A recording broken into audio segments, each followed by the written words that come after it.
Saudara-saudariku, hari ini kita akan belajar sesuatu yang sangat penting dan begitu menentukan apakah ibadah siam yang kita tunaikan dan telah kita tenun dengan lelah dari hari pertama setidaknya sampai hari ini mendapat penerimaan di sisi Allah Subhanahu wa taala berdasar keterangan firman Allah di Al-Qur'an, penjelasan Rasulullah dalam hadis-hadisnya, atau boleh jadi kita masih terus berjuang untuk bisa mendapatkan penerimaan terbaik di sisi Allah Subhanahu wa taala. Pertanyaannya, apa indikator keberhasilan siam seseorang dalam narasi Al-Qur'an dan sunnah Rasulullah SAW? Itu yang akan kita coba turunkan dalam pembahasan Aku Suka di episode ini. Baik, dengan cepat kita berikan keterangan indikator keberhasilan puasa atau ibadah siam Ramadan. Baik teman-teman, dimanapun Anda berada, hal yang paling menarik dari uraian Al-Quran ialah senantiasa memberikan satu informasi secara terukur, lengkap, simultan, dan yang paling luar biasa, dan ini menunjukkan keistimewaan Al-Quran, tidak pernah menyisakan celah dalam keterangannya. Diberikan sebuah perintah, disampaikan dengan jelas cara mengeksekusinya, disampaikan tantangannya, solusinya, persoalan-persoalan yang mungkin terjadi saat penunaiannya, plus demikian pula ukuran keberhasilan dalam penunaiannya. Lalu dirinci dalam hadis-hadis Nabi SAW dan bisa diamati pengamalan tersebut dalam proses ibadah yang pernah ditunaikan oleh umat di masa Rasulullah SAW sampai ke kita dalam era saat ini. Baik, kita turunkan pertama dalil dasar tentang indikator keberhasilan siam Ramadan dalam Al-Quran, surah kedua Al-Baqarah dalam rangkaian ayat puasa di akhir ayat 183 plus akhir ayat 185. Kita mulai dulu dengan cepat pada bagian pertama, ayat 183 di surah yang kedua, surah Al-Baqarah, sebagai dasar kewajiban siam Ramadan yang kita tunaikan. Baik, mari kita baca cepat. Bismillahirrahmanirrahim. Ya ayyuhalladzina amanu kutiba alaikumus siyam. Duhai seluruh orang-orang yang telah menyatakan dirinya beriman kepada Allah Subhanahu wa taala. Ayo dipakai rumus gramatikalnya.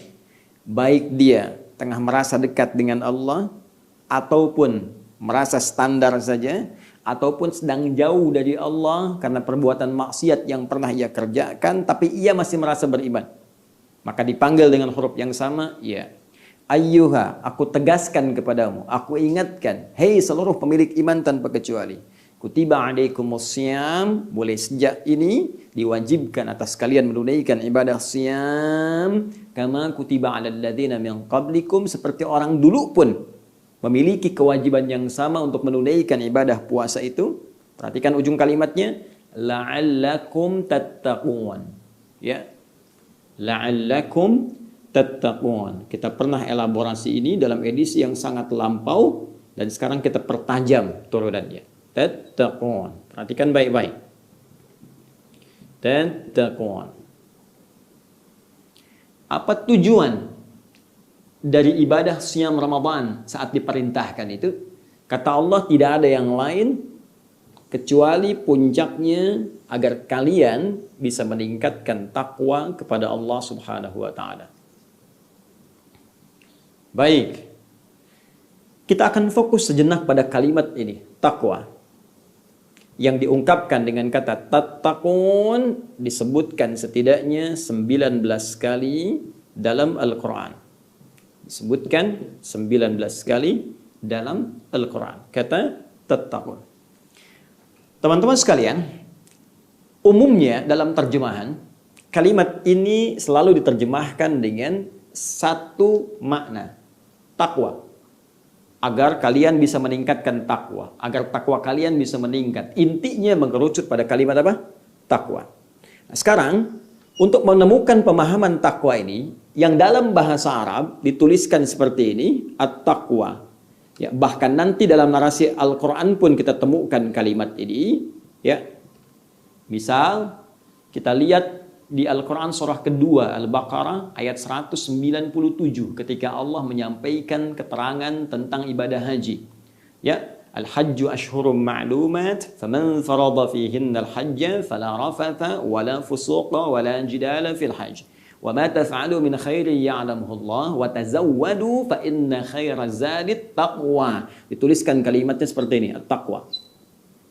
Ya, jadi kalau kita tuliskan takwa ini dalam tulisan Latin, termasuk dibaca dalam bahasa Indonesia, ini padanannya dalam bahasa Arab. At-taqwa dituliskan seperti ini. Baik, sekarang kita turunkan dengan pertanyaan terlebih dahulu. Kenapa Allah tidak mengatakan begini? La'allakum tahsuluna 'ala taqwa. Ya, dengan puasa itu diharapkan kalian mendapatkan takwa. Langsung kalimatnya menggunakan ini. Kenapa bentuknya menggunakan seperti ini? Bentuk fi'il mudhari' dan berbentuk jama' menunjuk kepada objeknya. Ya, tattaqun, ada waw dan nun rumus cepatnya, ya. Langsung menunjuk pada al-af'alul khamsah, ya, 5 khusus terkait dengan fi'il, ya, alamatnya thubutun nun, tetapnya nun di akhir tidak berubah. Ini menunjukkan salah satunya makna jama'. Wawnya jama', teman-teman sekalian, secara singkat. Ya, kalau ingin cepat, kalau ada un di ujungnya bentuknya jama'. Untuk menemukan rahasia itu, kita harus turunkan dasar derivasinya dengan pendekatan ilmu sharaf. Dan untuk menemukan ini, kita akan cari dengan pendekatan ilmu lughah. Mari kita terapkan kaidah ilmunya. Saya turunkan dulu ini, tattaqun bentuknya begini. Tattaqun. Bismillah. Tattaquna. Demikian. Asal katanya terambil dari kata ittaqa. Seperti ini. Ittaqa. Ini infinitifnya. Kata kerja asalnya fi'il madhi'nya. Kalau kita derivasikan, kita tasrif ya dengan kaidah ilmu sharaf, ittaqa yattaqi. Ya, tattaqi tattaqun. Seperti ini. Ittaqa yattaqi tattaqi, karena kata kerja, ya, kata kerja menunjuk pada yang kedua, engkau, kamu, maka menggunakan tattaqi ditambah waw dan un dengan nun di ujungnya menjadi tattaqun begini. Belum selesai. Ittaqa ini pun kalau kita gali lagi dari dasar kata yang menjadi akarnya, ya. Akarnya kita teruskan, sharafnya kita perdalam lagi, nanti kita terapkan kaidah ilmu bahasanya. Ini berasal dari akar kata waqa asalnya. Waqa yaqi wiqayatan, ya, waqa demikian. Lalu mendapatkan penambahan alif plus ta. Demikian. Asalnya waqa ditambah dengan ini alif plus ta. Kalau kita rumuskan, sabar sedikit ya, sabar sedikit. Saya mempelajari ini lebih daripada 25 tahun. Ya, Anda cuma 25 menit menyimak ini, ya, saya harap bisa bersabar, insya Allah mendapatkan hasil yang manfaat. Waqa ditambah alif dan ta, maka menjadi begini, hamzah, waw, ta, qaf, alif. Ya. Yutaqa, seperti ini. Yutaqa. Ya, wazan ifta'ala. Perhatikan baik-baik. Yutaqa. Maka untuk menyingkat, ya, diidghamkan, disatukan wawunya ke ta seperti ini, maka dibuang ini, teman-teman. Maka ditandai dengan tasydid menjadi begini. Ittaqa. Ya, ittaqa yattaqi. Kembali ke sini. Ya. Ittaqa yattaqi. Saya urai kembali. Kalimat tattaqun dasarnya dari kata tattaqi ditambah un menjadi tattaqun. Kata tattaqi dasarnya dari kata ittaqa.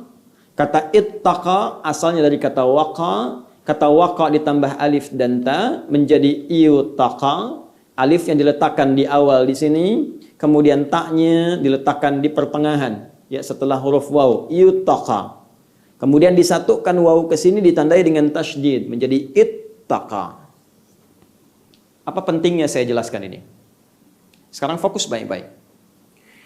Akar kata dari kalimat ini, akar yang paling utamanya waqa, yang berarti penjagaan, pemeliharaan, perisai. Penjagaan, pemeliharaan, perisai. Karena itu dari sini ditemukan kata masdarnya waqa yaqi wiqayatan, waqyan ya, wa wiqayatan, seperti ini. Al-wiqayah, wiqayah. Yang berarti perisai. Penjagaan, pemeliharaan. Ada peribahasa dalam bahasa Arab mengatakan al-wiqayatu khairum minal ilaj. Mencegah, merawat, menjaga lebih baik daripada mengobati. Ya, al-wiqayah. Fokus baik-baik. Jika kita tambahkan dari kata kerja asal ini alif dan ta awalan ya dan sisipan di tengahnya ini disisipkan oleh kita, maka fungsi alif dan ta ini dalam kaidah ilmu sharaf itu punya 3 arti. Bisa al-ishtirak, bisa al-ittikhadz, bisa at-takhyir. Yang paling sesuai kalau Anda mengaji di ilmu sharaf untuk menerapkan kaidah ini, maka kita bisa ambil dengan terapan al-ittikhadz. Ittikhadz itu mengambil fungsi dari asalnya. Ya, jadi diambil fungsi akar kata awalnya diterapkan dalam konteks yang akan disampaikan. Contoh begini, ya. Ini dari kata waqa artinya menjaga, ya. Memelihara, punya perisai. Lalu saya terapkan alif dan ta ya untuk menerapkan fungsi ittikhadz seperti ini. Mengambil sesuatu dari fungsi asalnya. Saya katakan ittaqa. Sambung dengan kalimat ittaqal jundiyu. Misalnya, ittaqal jundiyu. Ya, seorang tentara mengambil perisai. Ya, mengambil perisai dipakaikan pada dirinya. Ya, jadi dari kata waqa ditambahkan alif dengan ta untuk menunjukkan makna mengambil sesuatu dari asal katanya. Asal katanya waqa berarti perisai. Memelihara, menjaga, ittaqa, mengambil perisai atau penjagaan diterapkan pada badannya. Diterapkan pada dirinya. Nah, dari kata ini, kalau sudah kita paham asal katanya, kita jadikan ke dalam bentuk kata kerja kedua, ya setelah itu dibentuk jamak. Waqa dari wiqayah, perisai. Penjaga, pemelihara. Ittaqa, mengambil perisai untuk dikenakan. Untuk dijaga. Ya, untuk jadikan pemeliharaan dalam diri kita. Tattaqi, kamu mencoba untuk mengambil perisai, kamu terapkan pada dirimu untuk memelihara, menjaga dirimu. Kalau banyak, tattaqun, kalian. Kalau enggak kita batasi, jadikan umum, tattaqun saja. Jangan batasi yang ada di masjid saja, yang ada di rumah saja, yang ada di kantor saja. Kita buat umum, tattaqun. Maka artinya secara spesifik kalian berusaha mengambil perisai untuk diterapkan pada dirimu agar menjaga, memelihara engkau dalam kehidupan.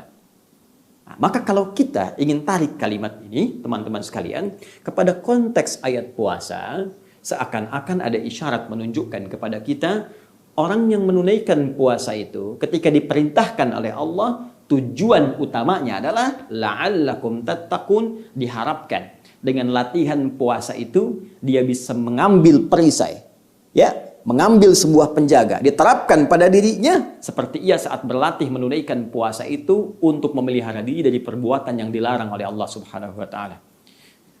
Yang paling menarik, perisai ini diisyaratkan oleh Nabi. Ya, dalam hadis beliau dikutip oleh Al-Imam Al-Bukhari di Kitabus Shiyam, nomor hadis yang pertama itu. Kata Nabi, as-siyamu junnatun. Masih ingat uraian kami di awal-awal pertemuan yang lalu? As-siyamu, fokus. As-siyamu junnatun.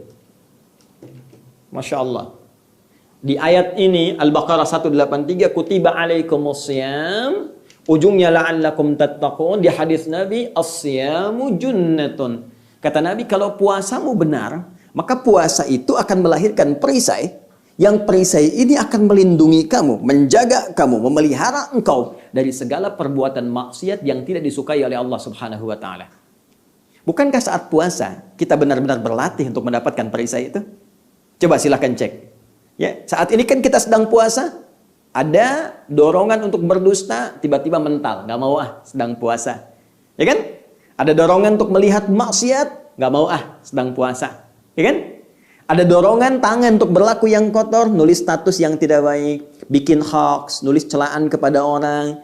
Ya, maka hati Anda akan berkata, kalau puasanya benar, karena kalimat Nabi-nya, kalau puasanya benar, as-siyamu. Jika puasa itu ditunaikan sesuai ketentuannya, alif lamnya dibaca, ya, sesuai aturannya, junnatun, maka ia akan melahirkan perisai yang tak tampak. Jika puasanya benar, maka tangan akan mencegah.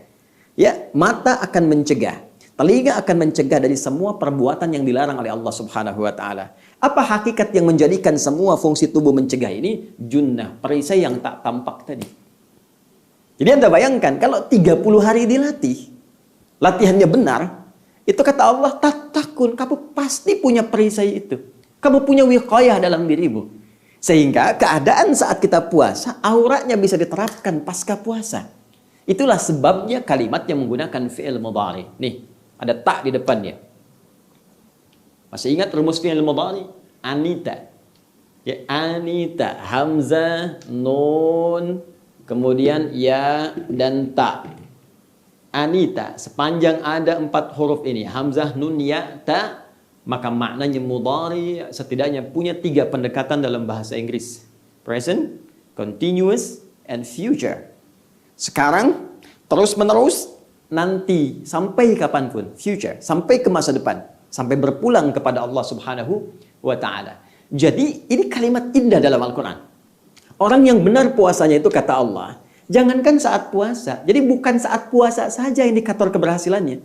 Bukan saat puasa nggak korupsi, saat puasa nggak bikin hoax, saat puasa nggak mencela, ya. Saat Ramadan libur maksiat, saat Ramadan libur kriminal, ya.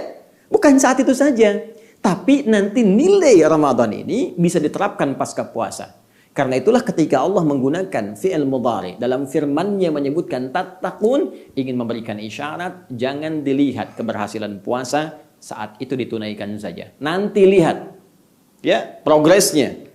Lihat bagaimana progresnya. Apakah hari pertama masih bertahan di hari kedua sama dengan hari ketiga, demikian hari keempat sampai hari ke-26. Cek. Amal soleh masih bagus? Meninggalkan maksiat masih dilakukan? Ya, tinggalkan maksiat, kerjakan amal taat. Ketika ini bisa kita kerjakan dengan konsisten, belum selesai waktunya. Lihat pasca Ramadan. Begitu pasca Ramadan, aura ini masih kita dapatkan. Jadi lebih baik. Maaf, telinga jadi punya kontrol yang hebat. Ya, pada maksiat sudah nggak mempan. Mendengar sesuatu yang buruk, gibah, nggak suka. Mata melihat tayangan yang nggak bagus, sudah nggak suka. Nah, kalau Anda mendapatkan itu, jadi tanda pertama bahwa puasa kita dinilai berhasil oleh Allah Subhanahu wa taala. Ya. Dinilai berhasil. Tinggal kita jaga sampai kita pulang menghadap Allah Subhanahu wa taala. Karena itulah ketika setiap taklim dibuka, bahkan setiap khutbah Jumat, Nabi kan sering mengutip Ali Imran itu. Quran surah ketiga ayat 102. Ya ayyuhalladzina amanu taqullah, takwa lagi. Hai orang-orang beriman, tingkatkan takwamu kepada Allah haqqa tuqatih, dengan cara yang benar. Pakai perisainya dengan benar. Supaya jaga maksiat selama hidup, jangan kerjakan maksiat. Jauhi. Kamu punya perisai. Baik, wala tamutunna illa wa antum muslimun. Jangan sampai nanti kamu wafat. Artinya jaga sampai kamu wafat. Jangan sampai wafat kecuali menjadi muslim yang menyerahkan diri sepenuhnya kepada Allah. Muslim yang benar. Apa ciri muslim yang benar? Tadi takwa. Dia bisa menahan dirinya dari segala yang dilarang. Bagaimana bisa mendapatkan semua itu dengan perisai yang hebat tadi? Menjalankan siam dengan cara yang benar. Ini poinnya. Karena itu, jangan heran ketika ada ulama mendefinisikan meningkatkan takwa, di antara definisinya meninggalkan segala yang dilarang oleh Allah Subhanahu wa taala. Masih ingat? Baik. Kalau sudah paham sampai sini, jadi satu, ya, indikator keberhasilan puasa seseorang bisa dilihat dari sejauh mana dia mendapatkan perisai yang memelihara dirinya dari segala perbuatan maksiat yang dilarang oleh Allah Subhanahu wa taala, dan itu diungkapkan dengan kalimat ini, la'allakum tattaqun. Satu, sudah kita tuntaskan indikator keberhasilan siam Ramadan, diraihnya perisai takwa oleh seorang yang berpuasa yang menjaga dirinya dari perbuatan maksiat. Baik, sekarang kita buat ya persamaan terbalik. Lawan. Teman-teman sekalian, bukankah Allah menciptakan segala hal di alam ini berpasangan? Ya, dan untuk memberikan bukti kepada kita hanya Allah yang tak punya pasangan. Ini bisa ditemukan dalam Al-Quran surah ke-51. Adz-Dzariyat ayat 49. Wa min kulli syai'in khalaqna zawjayn la'allakum tadhakkarun. Dan segala hal aku ciptakan berpasangan supaya kalian sadar, ingat, mengerti hanya Allah yang tidak punya pasangan. Karena itu Allah menyifati dirinya dengan ahad. Ya. Quran surah ke-112 ayat pertama, qul huwallahu ahad. Hanya Allah yang esa, satu-satunya, tidak ada duanya, tidak ada sekutu, tidak ada pasangan baginya. Makhluk berbeda. Karena itu lawan dari makhluk, Khaliq. Allah menyebut dirinya dengan Khaliq. Buka Quran surah ke-15 ayat ke-28. Wa idz qala rabbuka lil malaikati inni khaliq. Dan ingatlah, pelajari ketika Rabbmu Muhammad SAW berfirman, menyampaikan pada semua malaikat dan sebagian jin yang ada pada saat itu. Saya, kata Allah, Khaliq, saya pencipta. Kita makhluk. Ya, karena makhluk, masuklah dalam hukum tadi di sini. Ya, ada pasangan. Manusia, ada laki-laki, ada perempuan. Hewan, ada jantan, ada betina. Tumbuhan, ada benang sari, ada putih. Ya, nuansa alam, ada siang, ada malam. Ada gelap, ada terang. Baik, demikian sifat. Ada baik, pasti ada lawannya buruk. Nih, ada soleh, ada salah. Kalau kita mau turunkan baik, tetap ada lawan juga. Turunan dari baik ini ada jujur misalnya, teman-teman sekalian. Ada lawannya juga, dusta. Ya, Anda mau katakan tidak ada dusta di antara kita, tetap dusta akan ditemukan. Dan pasangannya apa? Jujur. Dusta diciptakan untuk menjadi katalis supaya jujur itu nampak. Baik, sabar di sini. Ya, di sini ada marah yang tidak terkontrol. Ya. Di sini ada rendah hati misalnya, di sini ada sombong, selalu berpasangan. Nah, sekarang kembalikan pada kaidah tadi. Karena orang puasa dan puasanya benar ditunaikan memiliki perisai ini, dan perisai ini bisa menghambat maksiat yang datang, tolak, tolak, tolak, tolak. Sehingga pelaku maksiat itu tidak punya peluang, teman-teman sekalian, untuk bisa menembus ini. Perbuatan maksiat, ya bisikan maksiat, sifat dan sikap maksiat tidak akan bisa menembus orang yang taat yang memiliki perisai takwa. Karena maksiat membawa ini sifat-sifat buruk. Dan ini tidak tembus. Kalau sudah tidak tembus, maka konsekuensinya yang ini akan naik lawannya. Pasti akan naik. Sederhana prakteknya. Kalau kita mau turunkan begini. Orang kalau ingin jadi orang baik, sederhana kaidah Qurannya. Tinggalkan perbuatan buruk. Bukankah kalau nggak ada dusta artinya tinggal jujurnya? Bukankah kalau tidak ada marah artinya tinggal sabarnya? Ya, prakteknya juga sangat bisa kita analisis. Orang yang tidak pernah berkata kotor karena tidak ada kosakata kotor, kan artinya dia tinggal punya kosakata yang baik saja. Karena itu orang-orang baik, kenapa nggak sanggup berkata kotor? Karena nggak punya kosakata kotor. Sebaliknya, orang yang kata-katanya kotor, kenapa keluar kotor? Karena pulsa kebaikannya nggak ada. Kuotanya habis. Dia belum isi pulsa lagi, isi pulsa kebaikannya belum muncul, sehingga nggak keluar. Ya, mohon maaf nih, kalangan golongan tertentu misalnya yang senantiasa berbuat maksiat, tindakannya kasar, kan susah berkata yang baik. Karena nggak punya cadangan, nggak punya stok kebaikan. Sebaliknya, kiai, ulama, habib, ustadz, susah berkata yang kotor, karena banyak yang baiknya. Sehingga yang kotornya itu nggak keluar. Jadi kalau ada seorang ustadz kata-katanya kotor misalnya, ya, senang misalnya pada hal-hal yang tidak dibenarkan oleh syariat, ada celaannya, ada makiannya dan sebagainya, patut dipertanyakan. Nah, karena itu kita kembalikan ke sini. Kaidah ini teman-teman, secara singkat, kalau yang buruknya sudah hilang, maka yang baiknya akan naik ke permukaan. Ya, karena itu sifat takwa kalau sudah punya perisai secara otomatis akan mendorong yang baik muncul ke permukaan, naik ke atas. Ya. Sehingga dengan itu mudah bagi dia menunaikan segala jenis-jenis ketaatan. Inilah yang menjadikan redaksi orang takwa di Al-Quran sering disikapi dengan mudah menunaikan amal soleh. Silahkan cek. Kalimat takwa pertama ada di Quran surah kedua, ayat kedua sampai 5. Anda perhatikan betul kalimatnya.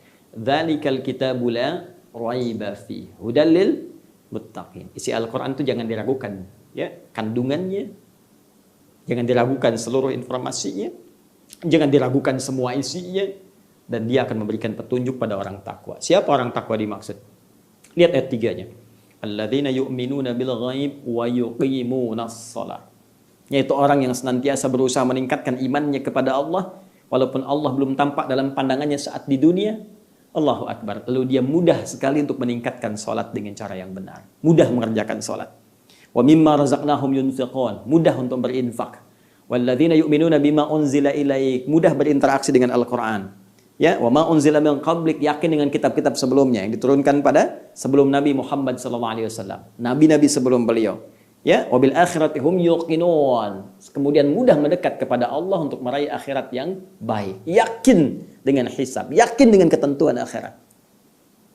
Tuh. Jadi orang takwa itu terbebas dari maksiat, mudah mengerjakan yang taat, bebas dari yang buruk, dekat dengan yang baik, jauh dari yang salah, dekat dengan yang saleh. Karena itulah teman-teman sekalian, ulama kita secara mudah menyimpulkan kata takwa ini dengan kalimat menjalankan perintah Allah dan menjauhi larangannya. Nah, kalimat itu asalnya dari sini. Dari analisis ini. Ya, kita yang awam tuh tinggal ambil aja. Sedangkan ulama kita yang belajar menggali sampai di sini. Lihat bahasanya dari sini, ambil dari sini, ketemu di sini. Kadang ngafalin tasrif dulu, ya. Fa'ala yaf'ilu fa'lan fahuwa fa'ilu, ladzaka maf'ulun, fa'ala yaf'ulu, fa'ala yaf'alu. Ya, tambah ini, tambah itu, tambah 2 huruf, tambah 3 huruf. Apa manfaatnya melahirkan makna ini? Kita tinggal ambil kesimpulannya. Melaksanakan perintah Allah, menjauhi larangannya. Tapi bagaimana mendapatkan itu secara sempurna? Ini analisisnya. Dan momentum yang paling bagus saat puasa. Untuk bisa menghadirkan nilai takwa dalam diri kita, puasa itu momentum sangat dahsyat. Makanya kalau Anda nggak serius Ramadan tahun ini, Allahu Akbar, rugi. Karena nunggunya tahun depan lagi, setahun lagi. Itu pun kalau masih hidup. Makanya manfaatkan. 4 hari ke depan teman-teman. Masih ada peluang kita untuk menjadi orang takwa. Kan kita tidak tahu kapan kita berpulang. Indah begitu berhasil kemudian wafat misalnya, dan wafat dalam keadaan status orang takwa. Ya, karena itu kesimpulan cepat menjalankan perintah Allah, menjauhi larangannya diambil dari analisis ini. Ketika serius menjalankan puasanya, lahir perisai takwanya. Dengan perisai ini hilang keburukan-keburukan sehingga ditinggalkan maksiat yang Allah larang, muncul kebaikan-kebaikan sehingga mudah mengerjakan kebaikan yang diperintahkan. Ini asalnya. Kalau ini sudah berhasil secara otomatis teman-teman sekalian, nih, kebaikan datang, naik, keburukan hilang, tenggelam. Maka muncul sifat baru. Ya, sifat baru. Apa sifat baru itu? Itu yang disebut dengan nama ini, at-taqwa. Sebab kalau kita mau konsisten dengan tasrif, tasrifnya berbunyi begini. Waqa, yaqi, wiqayatan, aw waqyan. Karena itu nanti Ibnu Sidah misalnya menyebutkan asal kata takwa ini, teman-teman sekalian, tulisannya begini. Waqwa katanya. Waqwa. Kemudian diganti wawunya dengan ta menjadi takwa. Ya, Al-Azhari menyebutkan begini, asalnya taqya. Ya. Kemudian karena ini asalnya waw, maka ya-nya diganti jadi waw, takwa. Kemudian alifnya menyesuaikan menjadi seperti ini. Takwa. Tapi terlepas kalau kita gali, bisa banyak referensi, bisa rumit juga. Terlepas dari perbedaan-perbedaan tasrif ini, mereka semua sepakat bahwa takwa ini isim. Ismun. Dalam kaidah bahasa, ada ismun, ada musamma, itu beda. Musamma yang diberi nama, ismun nama tersendiri yang lahir dari satu sifat atau keadaan tertentu. Ya, asalnya bentuknya dari waqa, yaqi, wiqayatan, waqyan. Masdarnya waqyan, wiqayah. Ketika itu kemudian ya berderivasi bahkan bertransformasi dari waqya menjadi takwa. Takwa ini menjadi nama tersendiri ketika terkumpul semua sifat-sifat tadi. Ini kalau masih berjuang, masih wiqayah tadi ini. Kita sekarang berjuang nih dalam puasa, masih wiqayah, berusaha mendapatkan perisai. Ini junnah yang disebutkan Nabi SAW.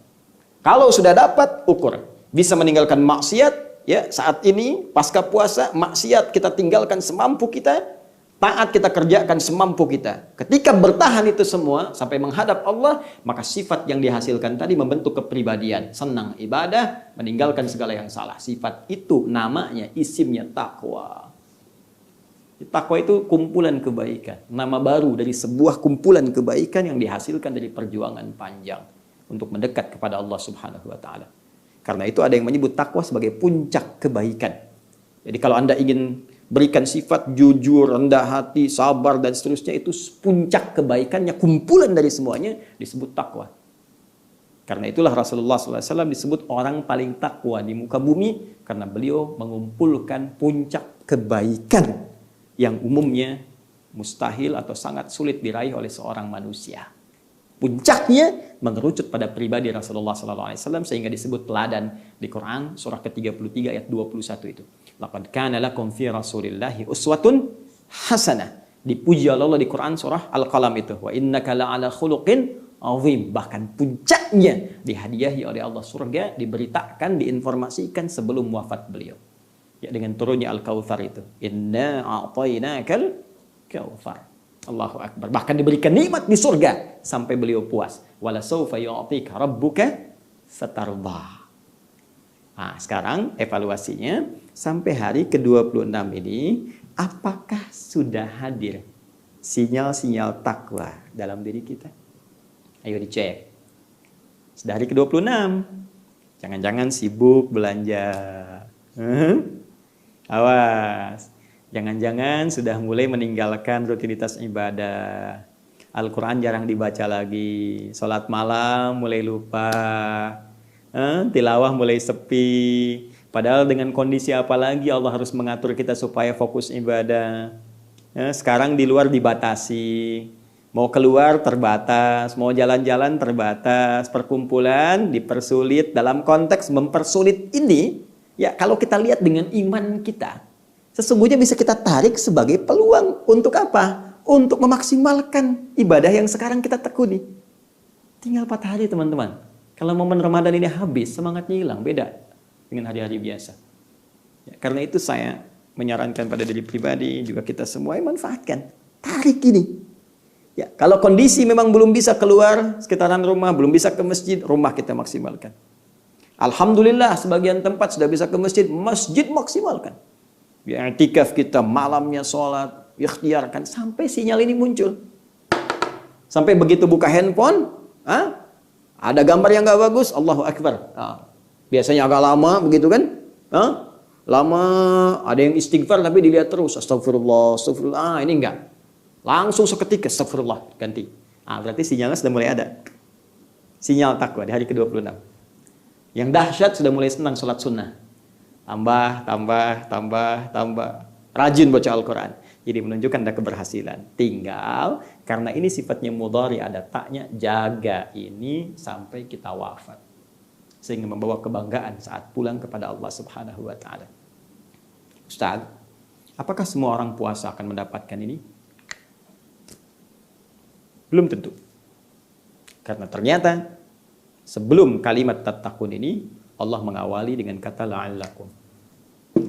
Berasal dari kata la'alla, bermakna taraji, penunjuk pada keterangan sesuatu yang bisa dicapai dengan kesungguhan, serius. Ya, seakan Allah ingin mengatakan semua orang puasa berpeluang mendapatkan nilai takwa jika ia serius menjalani tuntunan ibadah dalam puasanya. Serius salat malamnya, serius menunaikan siamnya, serius menjaga diri dari perbuatan maksiatnya, serius dia qiraah Qur'annya, tilawahnya, sampai dengan hafalannya, serius infaknya, serius zakat fitrinya. Ketika semua serius dikerjakan, punya peluang meraih ini. Tapi kalau lengah saja, asal saja, hampa makna, formalitas saja, maka besar kemungkinan belum tentu nilai itu bisa diraih. Nah, teman-teman, tinggal kita cek sampai hari ke-26 ini. Bila itu kita dapatkan, setidaknya jaga sampai dengan titik perjuangan itu berakhir di puncak Ramadan. Ya, insya Allah di bulan ini hari ke-30 selesai kita tunaikan, maka Allah akan berikan tanda langsung diucapkan di lisan kita. Dan jika ini diucapkan dengan lisan yang nyaman, hati yang tentram, semangat yang luar biasa, ini menunjukkan takwa itu sudah bersemayam dalam diri kita, tinggal dijaga. Ya, dan kalimat yang Allah langsung titipkan lewat lisan kita itu langsung pula diberikan turunan ayatnya di paket ayat puasa. Dan itu yang paling dahsyat. Begitu diucapkan akan ada getaran kepada jiwa kita. Nah, pertanyaannya, apa kalimat yang dimaksudkan? Bagaimana saat kita mendapatkannya? Kapan kita mengucapkan itu? Itu yang akan kita gali pada edisi Aku Suka di hari ke-27 esok, insya Allah. Tetap di channel yang sama, YouTube Adi Hidayat Official. Dan dengan izin Allah Subhanahu wa Ta'ala, kita akan sempurnakan materi kita sampai ke praktek salat Idul Fitri. Apakah di lapang, apakah di masjid, ataukah bagaimana cara menunaikan salat Idul Fitri edisi di rumah saja. Tetap bersambung bersama kami dalam tayangan program Aku Suka hingga Ramadan berakhir dengan izin Allah Subhanahu wa Ta'ala. Semoga Allah menerima siyam kita, menerima ibadah kita, mengampuni dosa-dosa kita. Jika ada yang benar dari kultum ini, maka sesungguhnya itu petunjuk Allah untuk segera kita amalkan. Jika ada yang keliru, maka itu mutlak kesalahan saya. Silahkan Anda tinggalkan dan ambil pendapat ustadz lain yang lebih baik yang sekiranya membuat jiwa kita tentram, mampu mendekatkan diri kita kepada Allah Subhanahu wa Ta'ala dan memperluas wawasan kita untuk bisa bersikap baik dalam kehidupan. Subhanakallahumma wa bihamdika asyhadu an la ilaha illa anta astaghfiruka wa atubu ilaik wa akhiru da'wana alhamdulillahi rabbil alamin. Assalamualaikum warahmatullahi wabarakatuh.